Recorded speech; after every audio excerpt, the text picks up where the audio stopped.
ഒരു 3 മിനിറ്റ് തരാൻ നിങ്ങളുടെ കയ്യിലുണ്ടോ? എങ്കിൽ എഞ്ചിന്റെ ബേസിക്സ് ഒന്ന് പഠിച്ചാലോ? എപ്പോഴേലും ചിന്തിച്ചിട്ടുണ്ടോ ഈ വണ്ടിയുടെ ആക്സിലേറ്റർ ചവിട്ടുമ്പം അല്ലെങ്കിൽ ബ്രേക്ക് ചവിട്ടുമ്പം അല്ലെങ്കിൽ ക്ലച്ച് ചവിട്ടുമ്പം എന്താണ് ശരിക്കും സംഭവിക്കാറെന്ന്?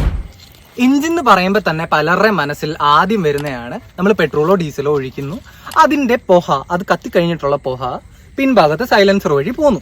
ഇത്ര എല്ലാവരുടെ മനസ്സിൽ ഓടിയെത്തുന്ന കാര്യമാണ്. പക്ഷേ ഈ കത്തുന്നതെന്ന് പറഞ്ഞാൽ, ഈ കത്തുന്ന പ്രോസസ്സ് നടക്കുന്നതെന്ന് പറഞ്ഞു കഴിഞ്ഞാൽ കമ്പഷൻ ചേംബറിലാണ്. കമ്പഷൻ എന്ന് പറഞ്ഞാൽ കത്തുന്ന ഈ പ്രോസസ്സിനെ പറയുന്നതാണ്. അപ്പോൾ ഈ കമ്പഷൻ ചേംബർ എന്ന് പറയുന്നത് എന്ത്? ഈ കമ്പഷൻ, ഈ പ്രോസസ്സ്, ഈ കത്തുന്ന പ്രോസസ്സ് നടക്കുന്ന ചേംബർ. അപ്പം ഈ ഒരു ചേംബർ, അല്ലെ അതിന് കണ്ടെയ്നർ എന്നും പറയാം. ഈ ഒരു കമ്പഷൻ നടക്കുന്ന ഈ കണ്ടെയ്നർ ഉണ്ടല്ലോ, ഇത് സിലിണ്ടർ ഷേപ്പിലിരിക്കും. അപ്പൊ അതിന് സിലിണ്ടർ എന്നും പറയും. കമ്പഷൻ ചേംബർ അല്ലെ സിലിണ്ടറിലാണ് ഈ എഞ്ചിന്റെ കത്തുന്ന കാര്യങ്ങളെല്ലാം നടക്കുന്നത്. അപ്പം ഇവിടെ താഴത്തെ ഫേസിൽ ഒരു പിസ്റ്റൺ കാണും. ഈ പിസ്റ്റൺ ആണെന്നുണ്ടെങ്കിൽ ഇതിപ്പം ഇവിടെ ഇരിക്കുവാണെന്നുണ്ടെങ്കിൽ ഈ പിസ്റ്റൺ അനങ്ങാനുള്ള കഴിവുണ്ട്. ഇപ്പം ഇവിടെ ഇരിക്കുവാണെന്നുണ്ടെങ്കിൽ ഇതിങ്ങനെ താപ്പോട്ടാവുന്നു. ഈ താപ്പോട്ടാവുമ്പോഴത്തേക്ക് ഒരു വലിവ് ക്രിയേറ്റ് ചെയ്യും. നമ്മൾ ഈ സ്ട്രോ ഒക്കെ വലിക്കാൻ ഉപയോഗിക്കുന്ന സെക്ഷൻ ഉണ്ടല്ലോ, അതുപോലെ ഒരു സെക്ഷൻ ഉണ്ടാവും.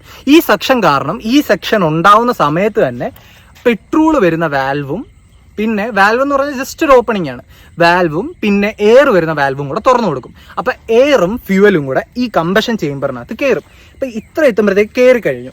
ഇത് പിന്നെ താഴെ വരെ എത്തും. ഈ സിലിണ്ടറിന്റെ ഹൈറ്റ് ഇത്രയാണെന്നുണ്ടെങ്കിൽ ഇവിടെ വരെ എത്തും. ഇവിടെ വരെ എത്തിക്കഴിഞ്ഞിട്ട് ഇത് പിന്നെ ഈ സാധനം ഉണ്ടല്ലോ, ഈ എയർ ഫ്യൂവൽ മിക്സർ ഇങ്ങനെ കംപ്രസ് ചെയ്യും. ഇങ്ങനെ കംപ്രസ് ചെയ്യുമ്പോഴത്തേക്ക് സ്പാർക്ക് പ്ലഗ് ഇതങ്ങ് കത്തിച്ചു വിടും. ഈ സാധനം കത്തിച്ചു വിടുമ്പോഴത്തേക്ക് നമുക്കറിയാം, കത്തിക്കുമ്പോഴത്തേക്ക് ഈ ഭയങ്കരമായിട്ട് ഈ സാധനം ഗ്യാസ് ഇതങ്ങ് എക്സ്പാൻഡ് ആവും. എക്സ്പാൻഡ് ആയി കഴിയുമ്പോഴത്തേക്ക് ഇത് പിന്നെയും ആ പിസ്റ്റണിനെ താപ്പോട്ട് തള്ളും. ഇതൊരു ലൂപ്പ് പോലെ നടക്കും. ബാക്കിയുള്ള ഈ ഫ്യൂവലും എയറും എല്ലാം കൂടെ എക്സോസ്റ്റ് വാൽവ് തുറന്നിട്ട് അതുവഴി അങ്ങ് പുറത്തേക്ക് പോകും. അപ്പോൾ ഇതാണ് ബേസിക് ഒരു പിസ്റ്റൺ സൈക്കിൾ എന്ന് പറയുന്നത്. അപ്പോൾ ഈ ഒരു പിസ്റ്റൺ സൈക്കിൾ കംപ്ലീറ്റ് ആവുന്ന അനുസരിച്ച് ഒരു ലീനിയർ മോഷൻ, നമ്മളിപ്പോൾ ലീനിയർലി എനർജി ഉണ്ടാക്കി എന്ന് പറഞ്ഞാൽ ഒരു വര മാതിരി ഒരു എനർജി ഉണ്ടാക്കി.